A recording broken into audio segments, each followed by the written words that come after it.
میرا اور آپ کا رب پوری دنیا کا پالنہار ہم بھولے ہوئے انسانوں کو، بگڑے ہوئے انسانوں کو پہلے خوب تقریب کے نقشے دکھا کر انتظار کی نگاہوں کو بھڑکانا چاہتا ہے۔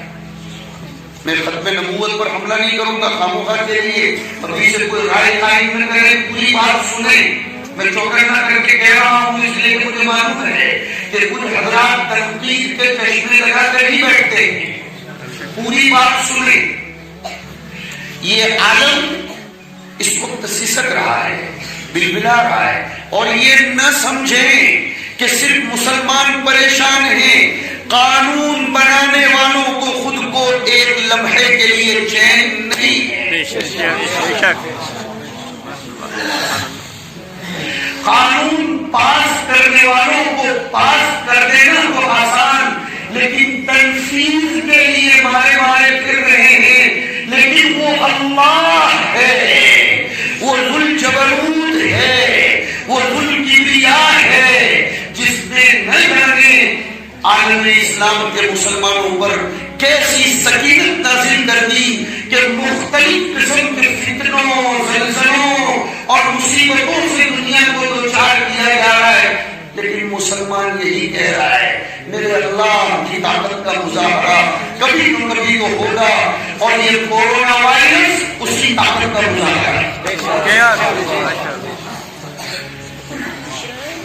ہم کیا سمجھیں؟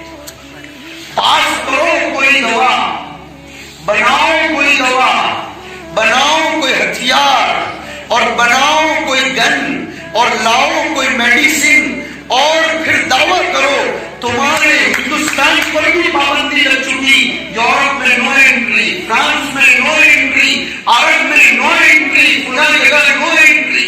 کیا طاقت ہے؟ یہ طاقت ہے تیرے اور آپ کے اللہ، یہ اللہ کی طاقت ہے۔ جو اللہ ایک چھوٹے سے جرثومے کو بھیج کر بڑی بڑی طاقتوں کو ہلا دیتا ہے، وہ اللہ ظلم و ستم کے خاتمے کے لیے اپنی بڑی طاقتوں کو کام میں نہیں لگا سکتا کیا؟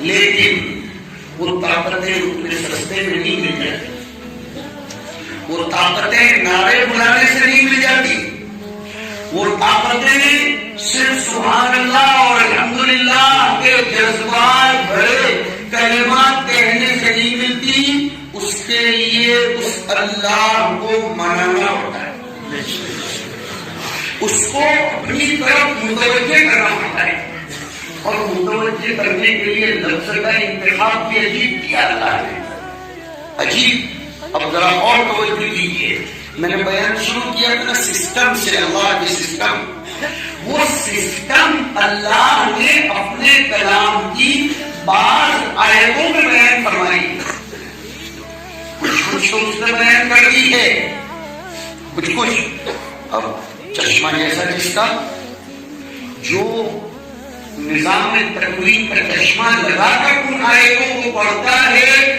اور خدا اس کے سینے کو کھولتا ہے تو اس کو ان آیتوں میں وہ نظام نظر آتا ہے۔ آؤ تو اب میں سمجھاؤں، اس وقت کے پوری دنیا کے حالات ان آیتوں کی روشنی میں نظر آ رہے ہیں، اور ایسا لگتا ہے کہ یہ آیتیں آج کے لیے ہی نازل ہوئی تھی، اور لگتا کیا ہے یقینی بات ہے، اس لیے کہ قرآن صرف جزیرۃ العرب کے لیے نازل ہوا ہی نہیں، قرآن کریم صرف مسلمانوں کے لیے تو نازل ہوا ہی نہیں، قرآن کریم تو ہر اس مریض کے لیے نازل ہوا جو میڈیکل اسٹور پر آ کر اس نیت سے دوا لے کہ مجھ کو شفا مل جائے۔ یہ میں نے ہدی للمتقین کی عام فعل تشریح کر دی۔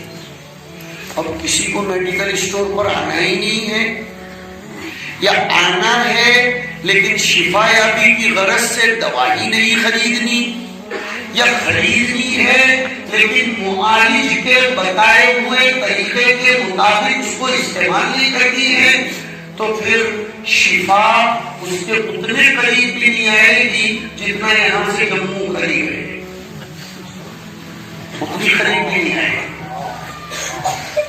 اللہ فرماتے ہیں اپنے نظام کو سمجھانے کے لیے وَلَقَدْ أَرْسَلْنَا إِلَىٰ أُمَمٍ مِّن قَبْلِكَ، ہماری ایک سسٹم ہے، ہمارا ایک نظام ہے کہ ہم نے آپ سے پہلی امتوں کی طرف بھی نبیوں کا سلسلہ جاری رکھا۔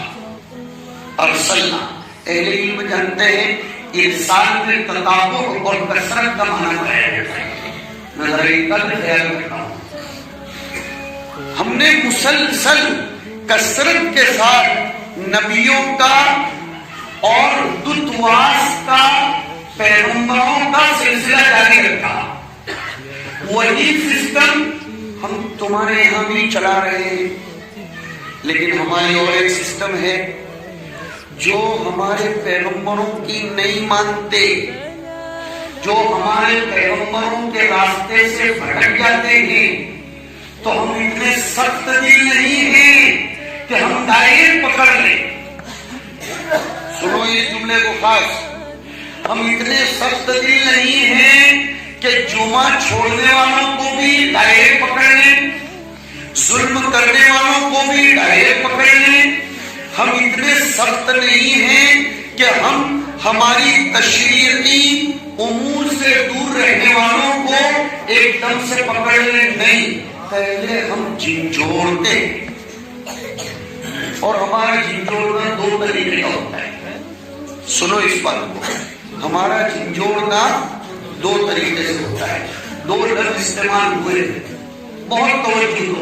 اخذناہم بالبأساء والضراء، مفسرین نے لکھا بأساء کا تعلق مالی مصیبتوں سے ہے اور ضراء کا تعلق جسمانی مصیبتوں سے ہے۔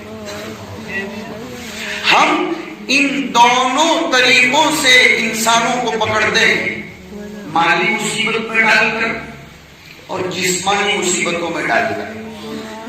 چنانچہ آئی مالی مصیبت آئی، ہم نے اس کو دیکھا پرکھا نہیں بلکہ برتنا پڑا، اور پھر جانی مصیبتوں کا لفظ جامع ہے۔ ہاں، جانی مصیبتوں کا لفظ جامع ہے، اس میں قتل و غارت بھی، جیل میں بند کیا جانا، بیماریوں کا مسلط کیا جانا، اور مختلف قسم کی تکلیفوں سے انسانی جسموں کا لگنا، دوچار ہونا، یہ سب الضرہ میں داخل ہے۔ لیکن کسی کو سوال ہو سکتا تھا کہ جب آپ اتنے مہربان ہیں اور اتنے رحمدل ہیں تو آپ انسانوں کو یہ مالی اور جانی مصیبتوں میں پکڑتے کیوں ہیں؟ وہی تو مجھے آج کی مجلس میں سمجھانا ہے۔ اللہ نے اس کی وجہ بیان فرمائی، ہم اس لیے پکڑتے ہیں لعلہم یتضرعون، تاکہ تمام انسان گڑگڑائیں، بلبلائیں، ہمارے سامنے آ کر چھوٹے بچے کی طرح روئے، ہمارے دروازے کو پکڑے، اپنے نظام کو درست کرے، اور وہ گڑگڑانے اور بلبلانے کے لیے جس لفظ کا انتخاب ہوا ہے، ہزاروں سلام کرے ہم بلاغت قرآنیہ کو، یہ نہیں کہا لعلہم یبکون، لعلہم یتناہون، لعلہم یرجعون، یتضرعون۔ عربی زبان میں ضرعون کہتے ہیں جانور کے تھن کو، اور آپ لوگ تو ماشاءاللہ بکروال لوگ ہیں، ہاں، گائے، بھینس، بکریاں، یہ تو آپ کے گھر کی لونڈیاں اور باندیاں ہیں۔ آپ کو معلوم ہے کہ بکری نہایت رحمدل اور نرمدل جانور، لیکن کبھی بھی وہ ڈائریکٹ دوہنے نہیں دیتی۔ اس کے تھن سے دودھ نکالنے کے لیے اس کو پہلے پانی چھڑک کر اس کو ذرا سہلانا پڑتا ہے، اس کو اپنی طرف متوجہ کرنا پڑتا ہے۔ ہمارے یہاں گجرات میں کہاوت ہے کہ بھینس دودھ تو دیتی ہو لیکن لات مارتی ہو تو کسی کام کی نہیں ہے، اس لیے اس کو اس لات مارنے سے بچانے کے لیے تھوڑا پانی چھڑکا جاتا ہے۔ عورتیں اس میں بڑی ماہر ہوتی ہیں، اس لیے کہ عورتوں کو معلوم ہوتا ہے مرد کو کہاں سے کہاں سرنڈر کرنا، جناب کتنے غصے میں آئے ہوں لیکن تھوڑی دیر کے لیے ان کو دندنانے دیتی ہے، ایک ہی جملہ ایسا بولتی ہے، شادی شدہ احباب کو اس کا مشاہد تجربہ ہوگا کہ وہ ایک جملے میں ایسا ٹھنڈا پانی پلا دیتی ہے کہ جناب پھر اٹھ ہی نہیں پاتے۔ جانور کو اس طرح سہلانا پڑتا ہے، جب وہ سہل جاتا ہے، اردو والا سہل جاتا ہے تو پھر عربی والا سہل بھی بن جاتا ہے اور پھر وہ دودھ دے جاتا ہے۔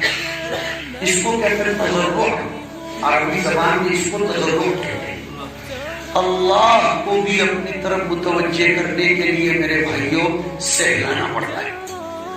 یہ کوئی طریقہ نہیں ہے کہ جمعہ کی نماز کے بعد اتنا کر لیا توبہ توبہ توبہ توبہ توبہ، اللہ اب نہیں کروں گا، اللہ اب نہیں کروں گا۔